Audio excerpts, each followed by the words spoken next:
नमस्कार दोस्तों, current affair series की आज की वीडियो के साथ में मैं हेमंत बहुत बहुत स्वागत करता हूं आप सभी का। आपकी ताकत आपकी सकारात्मकता में छिपी होती है। सकारात्मकता का प्रभाव जीवन में चमत्कार कर सकता है। पहले प्रश्न के साथ में शुरुआत करते हैं। हाल ही में किस आईआईटी संस्थान ने एशिया की पहली वैश्विक हाइपरलूप प्रतियोगिता की मेजबानी की है? उत्तर है आईआईटी मद्रास ने। प्रश्न दूसरा लेते हैं। हाल ही में वियतनाम की सांसद ने किस देश के साथ $8 बिलियन के रेल संपर्क की मंजूरी दी है? तो चीन ने दिया हुआ है। प्रश्न संख्या 3 है। हाल ही में आरबीआई ने सिटी बैंक पर कितने लाख रुपए का मौद्रिक जुर्माना लगाया है? तो सिटी बैंक पर आरबीआई ने 39 लाख रुपए का मौद्रिक जुर्माना लगाया हुआ है। प्रश्न संख्या 4 है। हाल ही में किस राज्य सरकार ने पहला हरित बजट प्रस्तुत किया? तो हरित बजट प्रस्तुत किया है राजस्थान सरकार ने।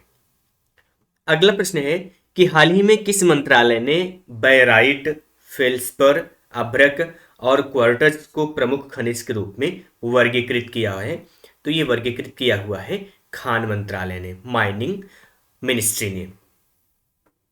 हाल ही में किसने दिल्ली में पहले एसओयूएल सोल सम्मेलन का उद्घाटन किया है? तो सोल सम्मेलन का उद्घाटन किया है प्रधानमंत्री नरेंद्र मोदी जी ने। हाल ही में किस तारीख को विश्व सामाजिक न्याय दिवस मनाया गया? तो विश्व सामाजिक न्याय दिवस मनाया जाता है साथियों 20 फरवरी को। प्रश्न संख्या 9 है कि हाल ही में कौन सा देश चीन के बाद डिजिटल लाइसेंसिंग प्रणाली चालू करने वाला विश्व का दूसरा देश बन गया? तो विश्व का दूसरा देश बनने वाला है भारत, यानी कि चीन के बाद में डिजिटल लाइसेंसिंग की सुविधा भारत में अब लागू कर दी गई है। हाल ही में सुप्रीम कोर्ट कोलेजियम ने बॉम्बे हाई कोर्ट में कितने स्थायी न्यायाधीशों की नियुक्ति को मंजूरी दी है? तो ये है 3 न्यायाधीश। 3 न्यायाधीशों के अस्थायी नियुक्ति की मंजूरी सुप्रीम कोर्ट कोलेजियम ने दी है।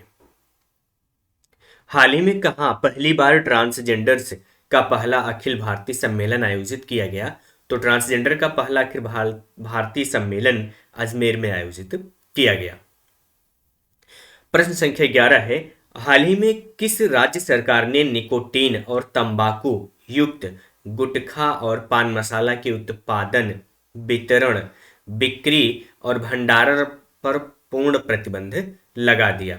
तो लगा दिया झारखंड सरकार ने। हाल ही में संविधान के किस अनुच्छेद के अंतर्गत मणिपुर में राष्ट्रपति शासन लगाया गया है? तो मणिपुर में राष्ट्रपति शासन लगाया गया है अनुच्छेद 356 के अंतर्गत। अगला प्रश्न है कि लेसेंट अध्ययन के अनुसार भारत में आत्महत्या मृत्यु दर 3 दशकों में यानी कि 30 साल में कितने प्रतिशत घटी है? तो यह 30% से घटी है, यानी कि पहले जो आत्महत्याएं होती थी उनके मुकाबले में अभी 30% की गिरावट देखने को मिली है पिछले 3 दशक में। हाल ही में खजुराहो नृत्य महोत्सव का कौन सा संस्करण आयोजित किया गया जिसमें कि नृत्य का विश्व रिकॉर्ड घोषित किया गया था? और ये कितने घंटे का था, क्या रिकॉर्ड बना हुआ है, ये पिछली वीडियो में, कल की वीडियो में कवर कर लिया गया है। आई बटन पे लिंक मिल जाएगा, आप कल का भी करंट अफेयर देखिएगा। तो ये आयोजित हो रहा है 51वां संस्करण। हाल ही में किस राज्य ने औषधि और औद्योगिक उपयोग के लिए भांग की खेती का पायलट अध्ययन शुरू किया है? तो भांग की खेती के लिए पायलट अध्ययन शुरू करने वाला हिमाचल प्रदेश राज्य है, जो कि एक पायलट प्रोजेक्ट के रूप में भांग की खेती का अध्ययन शुरू किया हुआ है। निम्नलिखित में से किसने विलय नीति पेश की थी? ये इतिहास का प्रश्न है कि विलय नीति प्रस्तुत करने वाले या पेश करने वाले कौन थे? तो थे लॉर्ड डलहौजी। निम्नलिखित में से किस वर्ष में हड़प्पा सभ्यता की खोज हुई? तो हड़प्पा सभ्यता की खोज की गई थी 1921 में। प्रश्न संख्या 18 लेते हैं। भारत के संविधान में पंचवर्षीय योजनाओं की अवधारणा से ली गई, यानी कि कौन से देश से ली गई है? तो पंचवर्षों की अवधारणा ली गई है रूस से। निम्नलिखित में से किस रंग का प्रकाश सबसे कम प्राकरणित होता है? तो सबसे कम प्राकरणित होने वाला रंग है लाल। अगला प्रश्न है गयासुद्दीन बलबन 1266 से 1287 सिजदा प्रथा शुरू करने वाला दिल्ली का कौन सा सुल्तान था? तो ये दिल्ली का पहला सुल्तान था जिसने सिजदा और पैबोश जैसी प्रथाएं शुरू की थी। ये आज के करंट अफेयर के इंपॉर्टेंट क्वेश्चंस थे। आई होप इंफॉर्मेटिव लगे। इन्हें लाइक कीजिए, फ्रेंड्स के बीच में शेयर करना ना भूलिएगा।